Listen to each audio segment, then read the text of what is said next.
Hi hello నమస్తే welcome to vlogging with Shiva. నేను ఈరోజు మీ ముందరికి మన మదురై సిరీస్లోని 6వ వీడియోతో అయితే మేము ముందరకు వచ్చేసాను. అంతేకాకుండా ఈ యొక్క వీడియోతో మనం మరొక కొత్త సిరీస్ కూడా స్టార్ట్ చేయబోతున్నాం.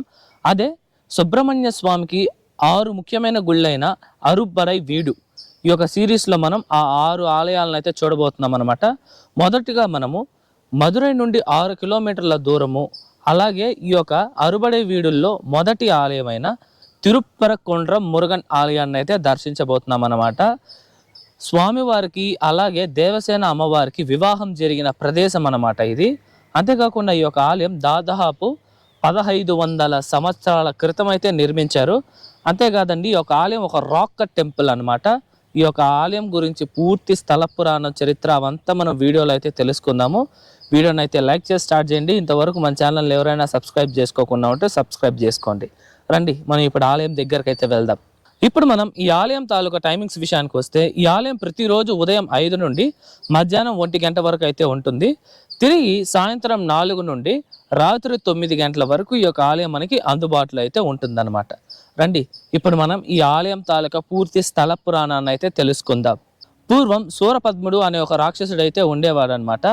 ఈయన పరమేశ్వరుడికి ఎంతో గొప్పగా అయితే తపస్సు చేస్తారు. ఆ ఒక తపస్సుకు మెచ్చిన పరమేశ్వరుడు అతను కావాల్సిన కోరికలన్నీ నెరవేరుస్తారు. దాంతో అతను తను అజేయుణ్ణి నన్ను ఎవరు ఓడించలేరు అనే విజయ గర్వంతో ముళ్ళో కాలనైతే ఇబ్బంది పెడుతూ ఉండేవారనమాట. అంతేకాకుండా దేవతల రాజైన ఇంద్రుడి భార్య ఇంద్రాణీదేవిని తను కోరుకుంటారనమాట. ఈ యొక్క బాధలన్నీ పడలేక ఇంద్రుడు పరమేశ్వరుడు దగ్గరికి వెళ్ళి స్వామివారినే సహాయం అయితే కోరుతారు. అప్పుడు స్వామివారు సుబ్రహ్మణ్య స్వామిని అయితే వెళ్ళి ఆ ఒక రాక్షసుని సంహరించమంటారు. అప్పుడు స్వామివారు ఆ సూరపద్ముడితో తిరుచెందూరులో చాలా పెద్ద యుద్ధం అయితే చేస్తారనమాట. ఆ యుద్ధంలో స్వామివారు పార్వతీదేవి ఇచ్చిన వేలాయుధంతో ఆ ఒక సూరపద్ముడిని 2గా అయితే నరికేస్తారనమాట. అలా స్వామివారు అతన్ని సంహరించిన తర్వాత కొంత సమయం ప్రశాంతంగా ఆనందంగా గడపడం కోసం స్వామివారు ఒక ప్రదేశాన్ని అయితే ఎంచుకుంటారు. అప్పుడు ఇంద్రుడు వచ్చి ఈ యొక్క తిరుప్పరకుండరం చాలా అద్భుతమైన కొండ ప్రాంతము, అలాగే పంటలు అవన్నీ కూడా చాలా అద్భుతంగా ఉంటాయి, ఇక్కడ గడుపుదాము అని చెప్పగా స్వామివారు ఎవరు సుబ్రహ్మణ్య స్వామివారు అలాగే బ్రహ్మ విష్ణు మహేశ్వరులు నారదుడు ఇంద్రుడు అలా దేవదేవతలు అందరూ ఈ యొక్క ప్రదేశానికి అయితే వచ్చి వాళ్ళ యొక్క సమయాన్ని అయితే గడుపుతారనమాట. అప్పుడు సుబ్రహ్మణ్య స్వామి ఈ ప్రదేశాన్ని చూసి చాలా సంతోషిస్తారు. అలాగే ఇక్కడ అప్పట్లో ఒక శివాలయం కూడా ఉండేదంట. అక్కడ శివుణ్ణి అయితే పూజిస్తారు సుబ్రహ్మణ్య స్వామి వారు. ఆ శివాలయంలో స్వామివారిని పరంగిరినాథర్ అని అయితే పిలుస్తారండి. అలాగే దేవదేవతలు ఉండగా ఇంద్రుడు సుబ్రహ్మణ్య స్వామి వారిని, మీకు పెళ్లి వయసు దగ్గర పడింది, నాకు కూడా ఒక కూతురుంది, ఆమెకి కూడా పెళ్లి వయసు వచ్చిందని చెప్పి తన కూతురు దేవసేనను వివాహం చేసుకోమని అయితే చెబుతారనమాట. ఈ దేవసేన అమ్మవారికి మరో పేరే దేవయాని అని కూడా పిలుస్తారు. అప్పుడు స్వామివారు వివాహానికి అంగీకరిస్తారు. అప్పుడు దేవసేన అమ్మవారు ఇంద్రలోకం నుండి ఈ యొక్క తిరుప్పరకుండరానికి అయితే వస్తారు. అప్పుడు సుబ్రహ్మణ్య స్వామి, నాకు ఈ యొక్క ప్రదేశం ఎంతో అద్భుతంగా నచ్చింది, వివాహం కూడా నేను ఇక్కడే చేసుకుంటాను అనగా దేవదేవతలు అందరూ అంగీకరించి ఇక్కడే సుబ్రహ్మణ్య స్వామికి అలాగే దేవసేన అమ్మవారికి వివాహం చేసి ఆశీర్వదిస్తారు. అలాగే ఈ యొక్క ఆలయం మనకి అరుబడై వీడుల్లో మొదటి ఆలయం అన్నమాట. ఇంతకీ అరుబడై వీడు అంటే ఏంటంటే, ఇప్పుడు ఫర్ ఎగ్జాంపుల్ ఇప్పుడు మహాశివునికి మనకి పంచభూత లింగాలు అలాగే 12 ద్వాదశ జ్యోతిర్లింగాలు ఇవన్నీ మనకి పరమేశ్వరుడి యొక్క ముఖ్యమైన ఆలయాలు. అదే మహావిష్ణు విషయానికి వస్తే స్వామివారికి 108 దివ్య దేశాలు స్వామివారికి ముఖ్యమైన ఆలయాలు. అదే విధంగానే సుబ్రహ్మణ్య స్వామికి 6 ముఖ్యమైన ఆలయాలని అరుబడై వీడు అంటారనమాట. ఇంకా చెప్పాలంటే ఈ యొక్క 6 ఆలయాలని సుబ్రహ్మణ్య స్వామి వారి యొక్క 6 నివాసాలుగా అయితే గుర్తిస్తారు. ఇవన్నీ సుబ్రహ్మణ్య స్వామి వారి యొక్క జీవితంలో జరిగిన ముఖ్యమైన సంఘటనలనే అరుబడై వీడు అని అంటారు. ఆ ఆలయాలు కూడా చాలా చాలా శక్తివంతమైన ఆలయాలు. ఇంతకీ ఈ యొక్క 6 అరుబడై వీడులు ఎక్కడున్నాయి అంటే, మొదటిది ఇప్పుడు మనం మదురైలో చూస్తున్న తిరుప్పరకుండరం, రెండోది తిరుచెందూరులోని సుబ్రహ్మణ్య స్వామి వారి ఆలయం, అలాగే పళనిలోని దండాయుధపాణి స్వామి ఆలయం, తంజావూరులోని స్వామిమలై, అలాగే తిరువల్లూరు జిల్లాలోని తిరుత్తని ఆలయం అన్నమాట. చివరిది ఇది కూడా మదురైలోనే ఉన్న పలముదిరి చోళై. ఈ యొక్క పలముదిరి చోళై ఆలయం కూడా త్వరలోనే మన ఛానల్లో వస్తుంది, అది కూడా చూడండి. చాలా అద్భుతంగా ఉంటుంది. సబ్స్క్రైబ్ చేసి పెట్టుకోండి, అప్పుడైతే ఆ వీడియో చూడగలరు. ఈ ఆలయంలో స్వామివారు చాలా చాలా అద్భుతంగా ఉంటారండి. మనకి సాధారణంగా సుబ్రహ్మణ్య స్వామి వారి ఆలయాలంటేనే స్వామివారు మనకి నిలబడుకొని ఉన్న భంగిమలో అయితే దర్శనమిస్తారు. కాకపోతే ఈ యొక్క ఆలయంలో చాలా అరుదుగా స్వామివారు కూర్చుని ఉన్న భంగిమలో అయితే మనకి దర్శనమిస్తారనమాట. స్వామివారితో పాటు మనకి స్వామివారి పక్కనే మనకి దేవయాని అమ్మవారు, అలాగే నారద మహర్షి కూడా ఉంటారనమాట. ఈ యొక్క ఆలయంలో స్వామివారికి అయితే అభిషేకాలు అయితే చేయరు. స్వామివారి బదులుగా స్వామివారి ఆయుధమైన వేలాయుధానికి మాత్రమే అభిషేకాలన్నీ నిర్వహిస్తారనమాట. ఇక్కడ మనకి స్వామివారిని దర్శించుకునేలాగే 3 గర్భాలయాలు వస్తుందండి. మనకి లోపలికి ఎంటర్ అవ్వగానే రైట్ సైడ్లో మొదట పరమేశ్వరుడు, అలాగే వినాయక స్వామి, దాని తర్వాత సుబ్రహ్మణ్య స్వామి వారు అయితే వస్తారనమాట. స్వామివారి విగ్రహం దాదాపు 4 నుండి 5 అడుగుల ఎత్తులో చాలా అద్భుతంగా అయితే ఉంటుంది. ఇక్కడ స్వామివారిని తిరుప్పురకుండ్ర మురుగన్ అని కూడా పిలుస్తారనమాట. స్వామివారిని చాలా చాలా అద్భుతంగా అలంకరించుండారు. ఆ ఒక వేలాదాయాన్ని కూడా మనము అద్భుతంగా అయితే దర్శనం కూడా చేసుకోవచ్చు.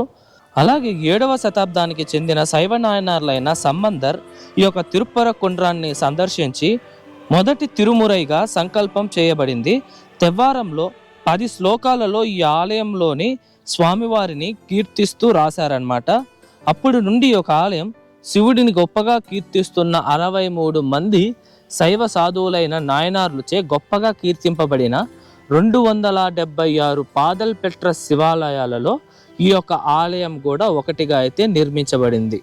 ఆల్రెడీ మన ఛానల్లో ఈ యొక్క 276 పాదల్పెట్ర స్థలాల సిరీస్ కూడా స్టార్ట్ చేస్తున్నాము.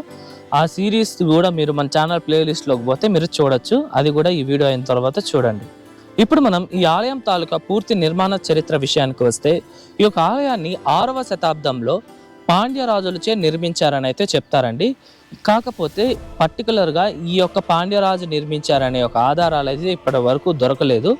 ఇప్పుడు ఈ ఆలయంలోని అద్భుతం ఏంటంటే ఈ ఆలయం తాలూకా నిర్మాణం.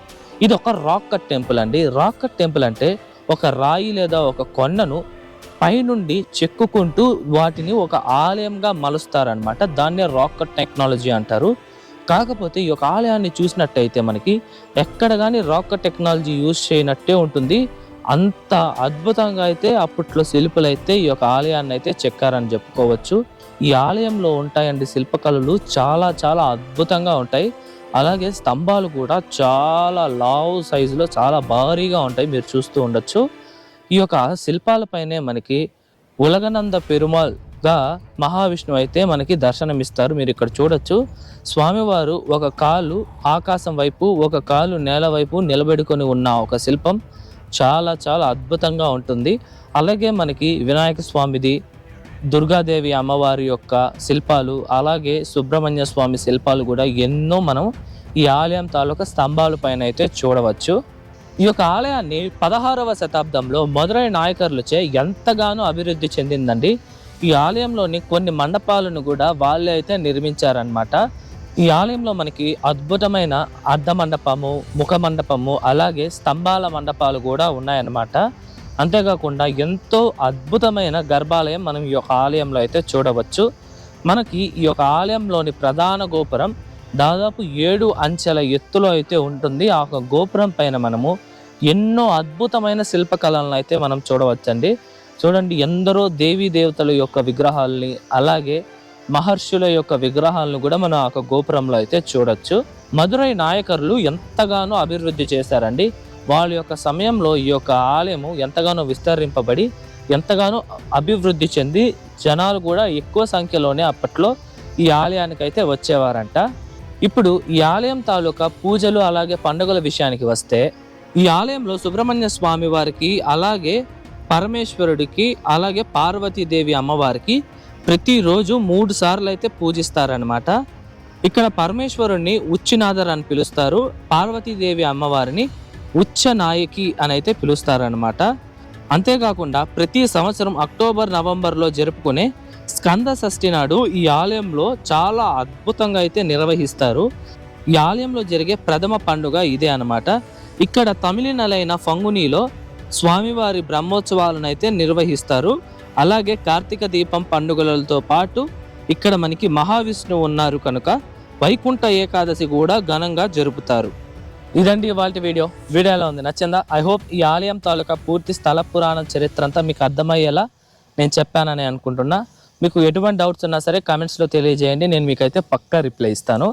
మీరు మదురైకి వచ్చినప్పుడు ఈ యొక్క ఆలయాన్ని కూడా దర్శించండి. చాలా చాలా అద్భుతమైన అనుభూతి అయితే పొందుతారు.